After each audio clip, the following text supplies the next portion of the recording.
to Training Considerations for Strength Part 1, Acute Training Variables. We have a very exciting topic for you today. So first thing that we kind of have to define is intensity, right? A lot of people think of intensity as like, oh, you know, he's really mentally focused or whatever. But as far as strength training is concerned, we're talking about a percentage of a maximal output, right? In the case of intensity, mean percentage of a 1 repetition maximum, for example, a percentage of a 5 repetition maximum, 10 repetition maximum, etc. So this is one of the most classic studies that was ever done. It was done by Campos, who collaborated with William Kramer. And what they did was they took, in this case, they took individuals, and unfortunately, you know, a lot of the studies are not in super well trained guys, but nonetheless, they took these individuals and they had them do 3 to 5 RM loads. They had them do 9 to 11 RM loads, which is the intermediate repetition group, and then 20 to 28 RM loads. So all of these groups were trained till failure. So what I want you to do is look at the 1 RM, and if you notice it, look at the leg press and like the squat, for example. Notice that 1 RM values are greatest in the low rep condition, the 3 to 5 RM, second in the 9 to 11 RM group, and least in the 20 to 28 RM group.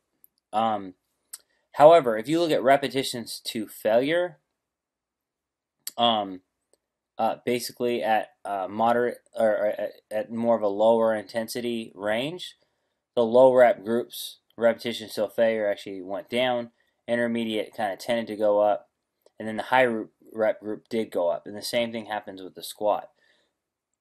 So what Campos and Bill Kramer define this as is what is known as a repetition continuum.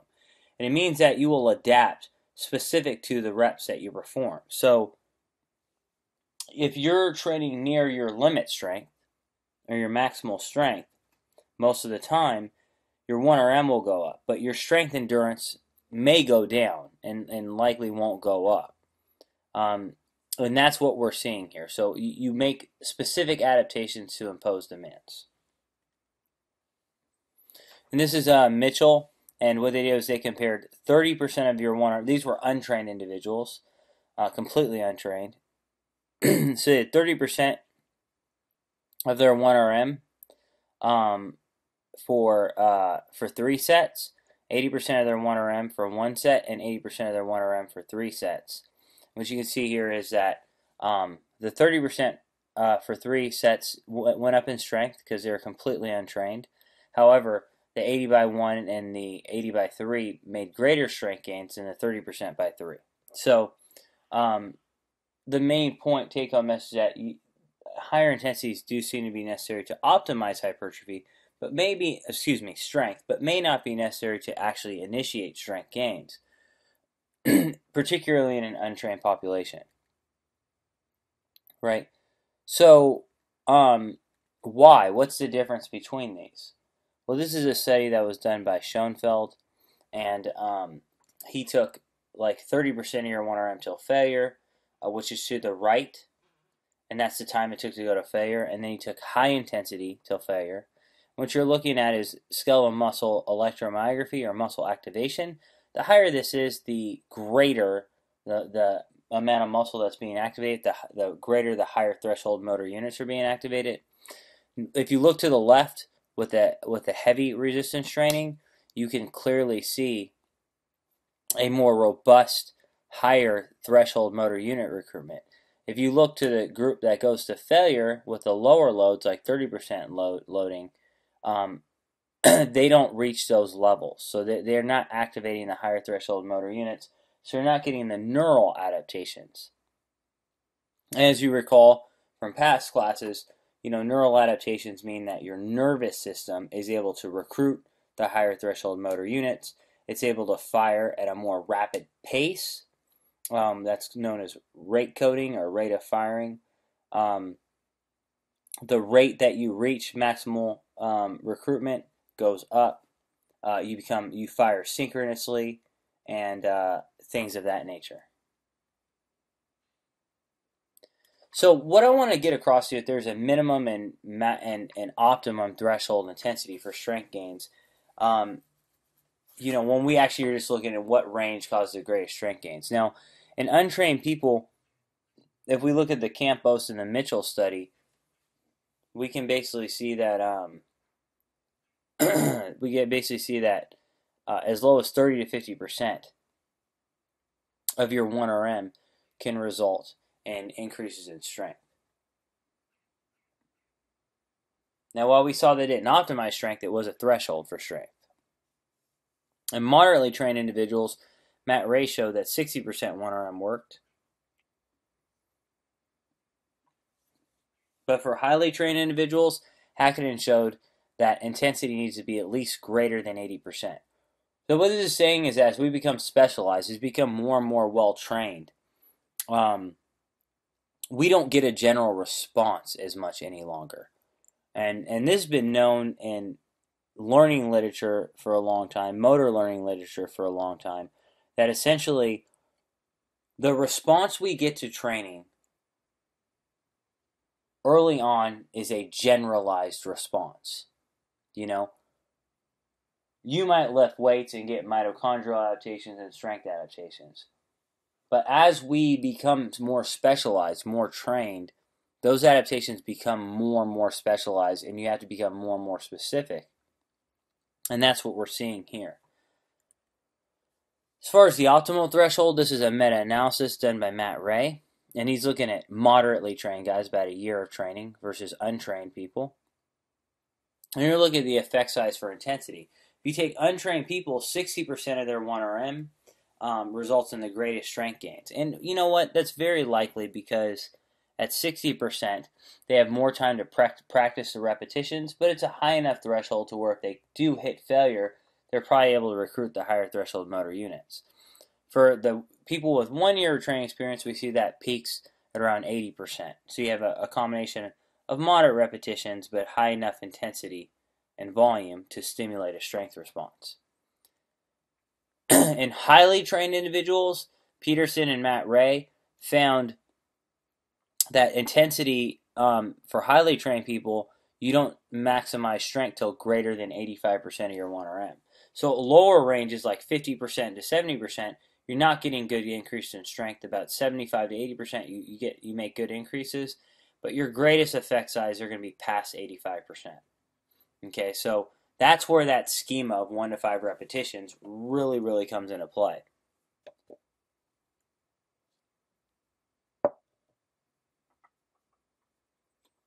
So optimal threshold sum, likely about 60% for untrained, and that could end up being 15 to 20 reps even, maybe 12 to 15 reps even. For 80% for trained, maybe a year of training experience, that might be 8 to 12 reps. And then greater than 80% for well-trained, you're talking about more of a 1 to repetition maximum loading. Volume's difficult. Volume, we can define as sets times repetitions times weight lifted. A very quick and dirty way is to say sets. So once we define our intensity and we realize that we're working to near failure, then what's going to extend volume is going to be the number of sets you actually perform. So we lock down, we're doing a strength day for someone who's got, several years of training experience. For that person, it might be 85%. We're going to pick a 1 to 5 repetition range, and then we're going to say how many sets do we need. Okay? If you take someone who's untrained, it really doesn't make that a whole lot of difference. If you go back to the Mitchell study, you saw 80% for 1 set versus 80% for 3. They made the same gains in strength. If you're untrained, and in reality, train on a Bowflex once a week is going to actually work for you, right? So volume's not as important. I would still say probably multiple sets so you can practice and get the pattern down. But it becomes more difficult when we actually talk about, well-trained people. So this is sort of a meta-analysis looking at sets from Matt Ray. Now, Matt Ray did find that essentially if you're looking at trained people, at least a year of training experience, they plateau at around 4 to 5 sets to maximize strength. But even untrained people and his meta-analysis were around 3 to 4 sets as well. So, for both trained and untrained people, probably around 3 to 5 sets per exercise per body part is probably going to be enough. So, if you're well trained, you did 5 sets of squats, 5 by 5, for example, or if you're moderately trained, 5 by 5 on squats probably would fall within that range. 5 by 3, something with that number is going to maximize strength for them. But then if we look at highly trained people, notice that you get more gains when you do 8 sets than 4.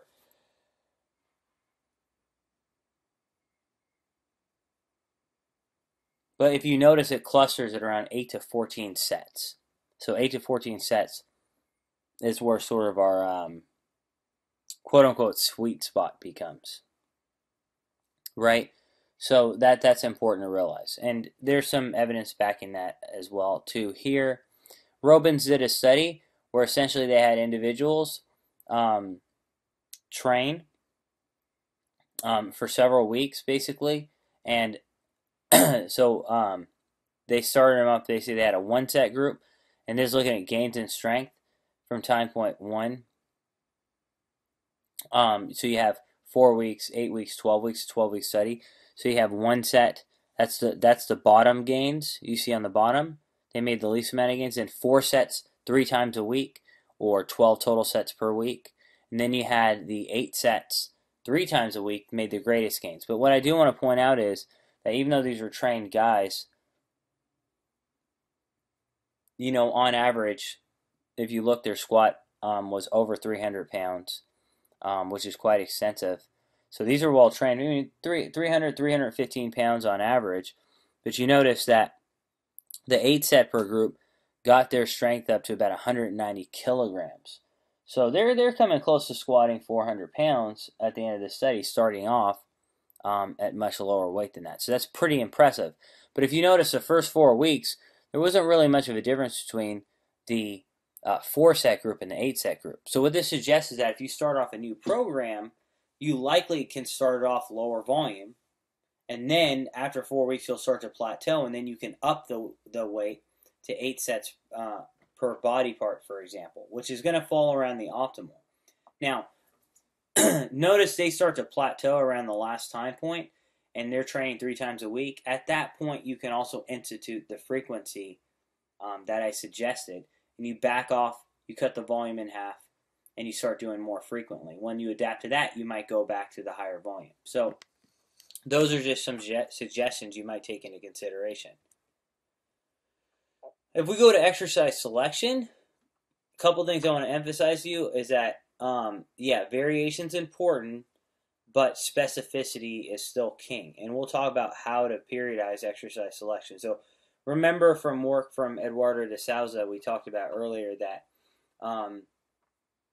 you do need to periodize your exercises, and we'll talk about that later. But you still got to perform the criterion lift. So what they're doing is they're 1RM testing on the Nautilus bench press here. So if you look, you see what I highlighted here, okay? So when you train with free weights, the Nautilus bench press went up 23%. But when you train with the Nautilus, it went up 47%. When you train with the SoloFlex, it went up 17%. What does this say? Okay, one thing that my old mentor told me was this. He goes, look, Wilson, is bench press a measure of strength, or is it just that you're good at bench pressing? I've thought about it, and I've thought about that all the way this day. And the point being that, really, you're good at bench pressing.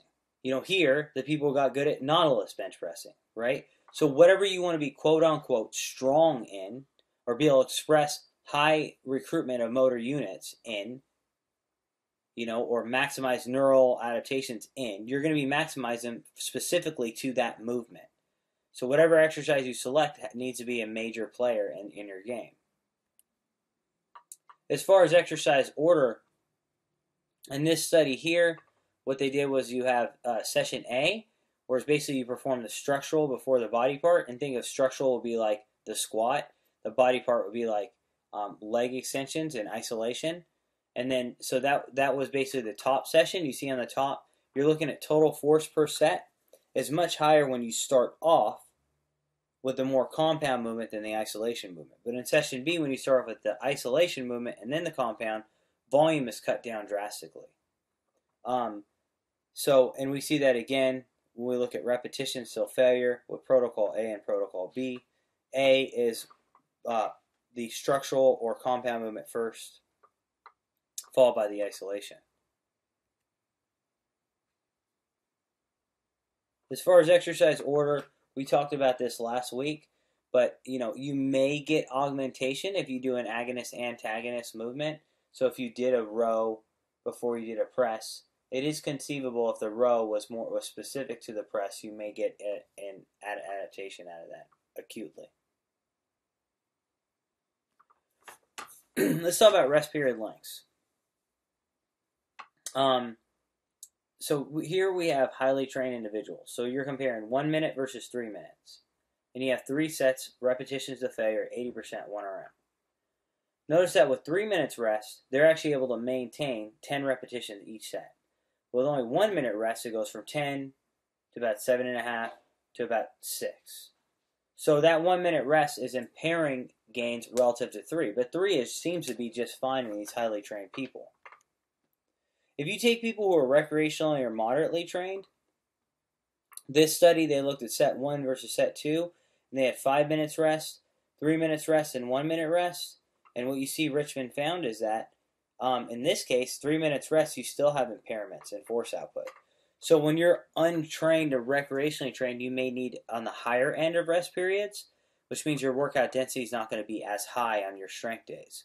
But as you become more and more well-trained, you can keep those rest periods to 3 minutes, and your workout density can be very high.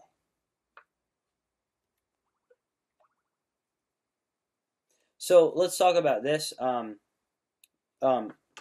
This is a very, very interesting sort of sequence that we have here, okay? So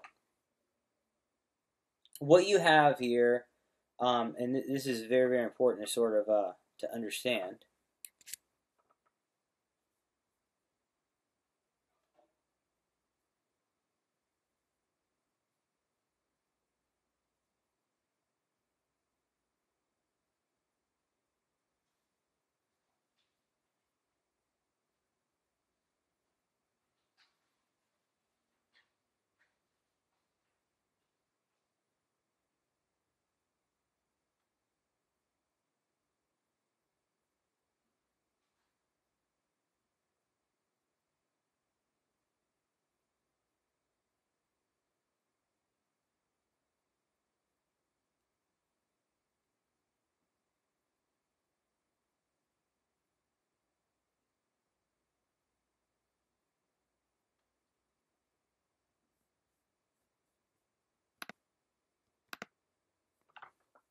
So this is a really cool study. So here's what you have. You have 2 sequences, okay?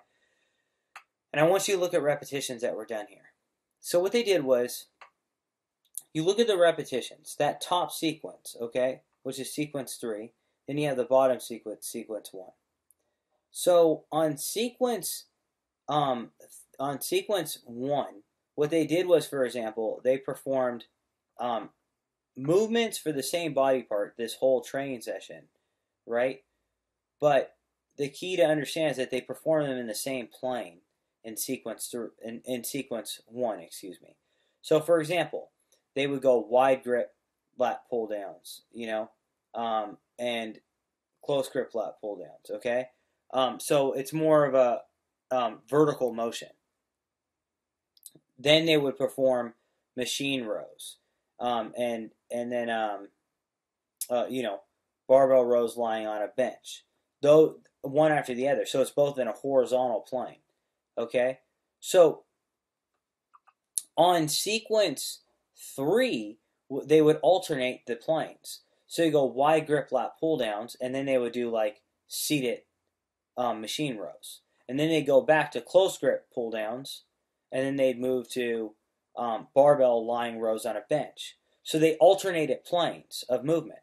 And what I want you to notice is that total volume, the repetitions per set, even though they did the same amount of exercise, was greater, okay, in sequence 3 than sequence 1. So what this is telling us applies to multiple set training. Okay, what it says is that when sequencing a body part, volume increases when training in different planes. Again, e.g., lat pull down followed by seated row. This indicates that alternating different planes may be advantageous for strength. And that little trick can make all the difference in the world. So as far as repeated maximal attempts, like 1RM loads, we can see that essentially that if you're looking at, for example, percentage of successful attempts at 1RM, you have 76% that were successful at 1 minute rest, 94% with 3 minutes rest, 88% at 5 minutes rest.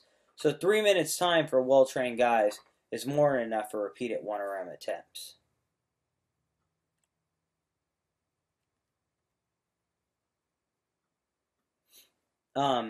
What you're looking at here is bench press. This is looking at just average trained guys.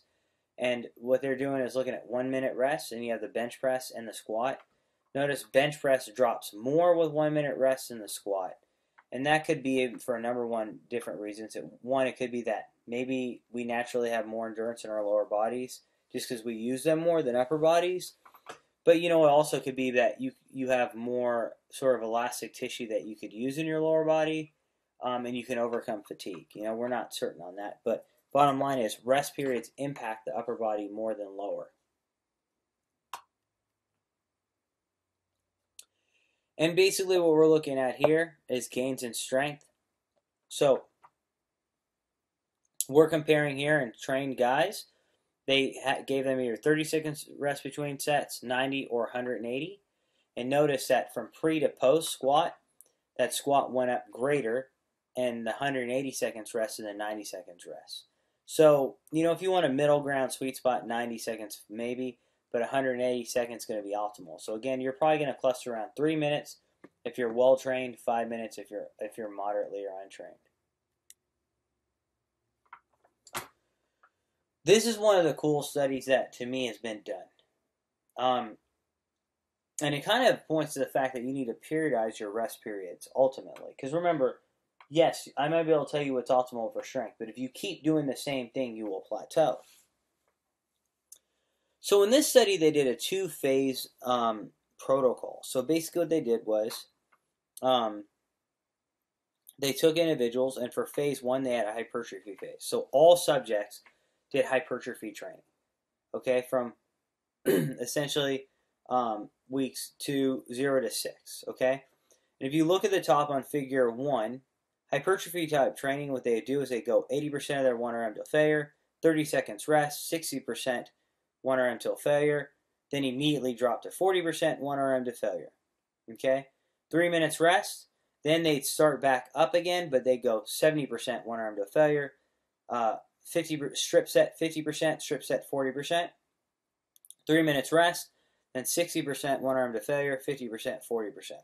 Really cool hypertrophy scheme with three double drop sets. Is something that oh man, I want to go try that in the gym. So why was it hypertrophy? High metabolic stress. Okay. After the hypertrophy phase, they put them into either a pure strength type workout. Okay, and then the strength, that's the thing here in the figure you see, 90% 1RM till failure, 3 minutes rest, 90%, 3 minutes rest, all the way to 5 sets. Or they did a combination group. They did 90% to failure for 5 sets with 3 minutes rest, but on the last set, they rested 30 seconds, they stripped down to 50% of their 1RM and went to failure. Okay, so basically they did a drop set on the end. So they did high mechanical stress, high neural activation, and then they did a burnout. So let's look at what happened. Look at the hypertrophy phase. Of course, it's not surprising they made the most gains in hypertrophy. Both groups did the same. If you go to the strength phase, basically the combination group made the increase in hypertrophy, but when you remove that metabolic stress, the high strength group did not increase in hypertrophy. So for hypertrophy, you need to maintain some metabolic stress. if you look at percentage change in maximal strength, notice that the combination group made more gains in strength than the strength only group. So what this suggests is that even though strength is important, it may be beneficial to have something like a burnout set in there, or not to completely remove hypertrophy stimuli from the game. And so that's kind of the take-home message.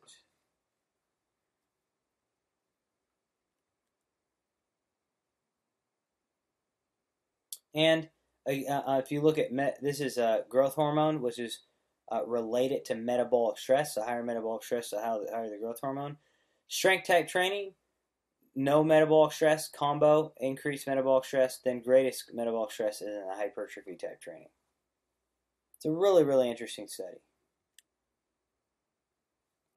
Kind of last thing I want to talk about is pretty fascinating, and that's velocity and strength. So the thing is, slower movements, if I go slow, it results in lower intensities to reach the same repetition scheme. That's disadvantageous for strength. So they had one group with a 1 second tempo on the concentric phase, then you had a medium group which was 3 second tempo, and then a slow group which was 6 seconds tempo. So what you see is that the 1 and 3 second tempos are the ones that are veering to the top, higher percentages of your 1RM, and then the slow group is lower percentage of 1RM. And if you look at strength gains, the slow versus the fast group here by Munn, the fast group got more gains in strength and had more extreme responders than the slow group. So what we say is maximal intended velocity. Well, what does that mean? Because a lot of times people will say, well, hey, if I'm lifting a really heavy weight, I can't lift that with high velocity. Well, so what's more important? The velocity you move at, or the intention that you're telling your nervous system to use, right? Well, research seems to indicate that the intention to move fastly, irrespective of how fast you move, may be a critical variable for increasing strength and velocity-specific strength. This is a classic study by Ben, and what you're looking at is essentially you see pre-mid post, so they train for several weeks, and you had one isometric group, and you're looking at velocity or force at given velocities. And what I want you to notice, obviously, as the velocity increases, force goes down because we have the natural force-velocity relationship. But in the isometric only group, there's zero velocity.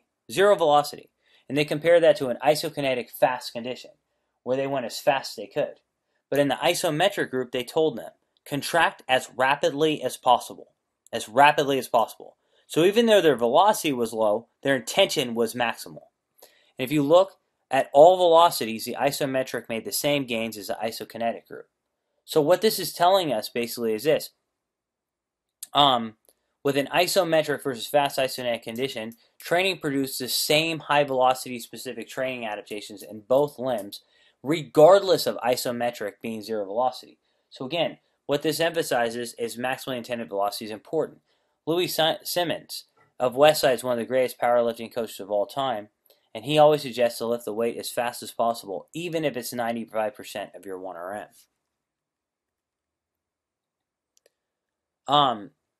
And again, velocity will be dictated by the load and the state of fatigue of an individual. So what you're looking at here is lifting speed, so time to complete the concentric phase.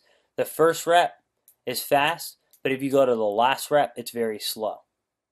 And if you look at someone's 1RM, it's very slow, right? So that's sort of important to understand, is that your lifting speed is going to slow based on the state of fatigue and the percentage of your 1RM. But that doesn't mean you change the intention at any time point. Okay, if you have any questions, I'm happy to answer them. Thank you guys for your time.